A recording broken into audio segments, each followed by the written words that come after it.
si on regarde les principaux matériaux utilisés, donc si on regardait, on va dire qu'on avait un barrage puis de l'eau saline, c'est sûr que le sel va attaquer le béton, mais sur un temps probablement plus long que ce que ça lui prend pour attaquer du métal.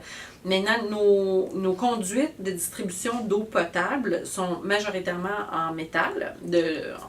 Et à l'intérieur, depuis les années 70, il y a un recouvrement en ciment à l'intérieur, justement pour pas que l'eau soit en contact avec les surfaces métalliques.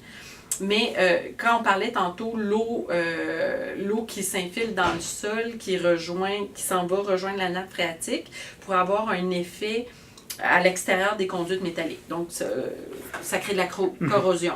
À l'intérieur, on a tendance à y penser aussi, sauf qu'avec le temps, il y a eu des matériaux qui ont été mis en place, soit des époxys, des ciments, pour empêcher que l'eau potable soit en contact avec le métal, parce qu'on voyait la dégradation du métal au contact de l'eau. Ça serait accéléré par des sels de déglaçage, mais il y a quand même une protection à l'intérieur qui est là.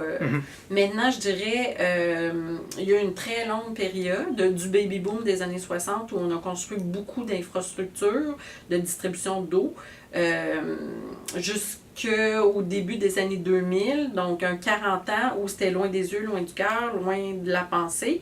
Donc, il y a un déficit qu'on appelle d'entretien, définitivement, là, dans les infrastructures de distribution d'eau potable. Donc, on est en train on approche de la fin de vie utile de ce qui a été posé dans les années 60. Et